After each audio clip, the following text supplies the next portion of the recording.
నేను రోజు సినిమా చూస్తాను. రోజుకో సినిమా చూస్తాను. అదే కేటగరీలో నిన్న మొన్న రిలీజ్ అయిన ఓటీటీ సినిమాలన్నీ చూసేసామనమాట.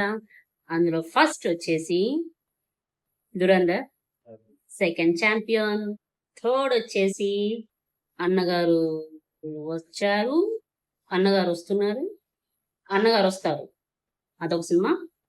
దానికోసం తర్వాత మాట్లాడదాం. ఇప్పుడు మాట్లాడబోయే సినిమా వచ్చేసి 'సర్వం మాయ'. వన్ బై వన్‌గా చెప్తాను. అంటే లాస్ట్‌లో 'సర్వం మాయ' చూసా కాబట్టి ఫస్ట్ దానికోసం మాట్లాడేసుకుందాం. మీకు నచ్చిందా లేదా ఫస్ట్ కామెంట్ చేయండి. 'సర్వం మాయ' మలయాళం మూవీ జియో హాట్‌స్టార్‌లో తెలుగులో స్ట్రీమ్ అయింది కాబట్టి మనం అందరం చూసేసాము ఆల్రెడీ.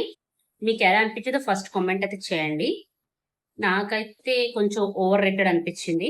అంటే ఎక్కువ ఎమోషన్స్ ఉన్నట్టు అనిపించింది. అంటే జనాలు చెప్పడం.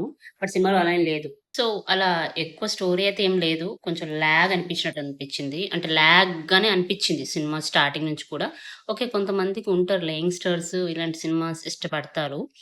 అలా చూసుకుంటే హీరోయిన్ క్యూట్‌గా ఉంది. అండ్ బాంబేలో ఒక ఆవిడ కనిపిస్తారు. మ్యూజిక్ కాన్సెప్ట్ అంటే మ్యూజిక్ డైరెక్షన్ టీమ్‌లో ఒకటుంటారనమాట. ఒక ఆవిడ. ఆవిడున్నంత ఒక 2 మినిట్స్ రోల్ అయినా కూడా అనిపించింది నాకు.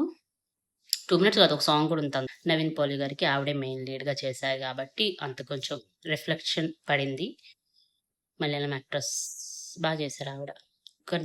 అంటే ఈవిడ చేయలేదని గాదు. బట్ ఈవిడ ఏజ్ జనరేషన్ సెన్సీ కిడ్‌లాగా ఈవిడ చేశారు.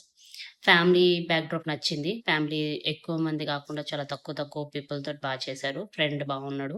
Friend character. ఎక్కువ జోక్స్ లేవు. అంటే ఉండొచ్చు. మలయాళం చూస్తే మనకర్థమవుద్ది. తెలుగులో కొంచెం లాగ్ అనిపిచ్చింది నాకైతే.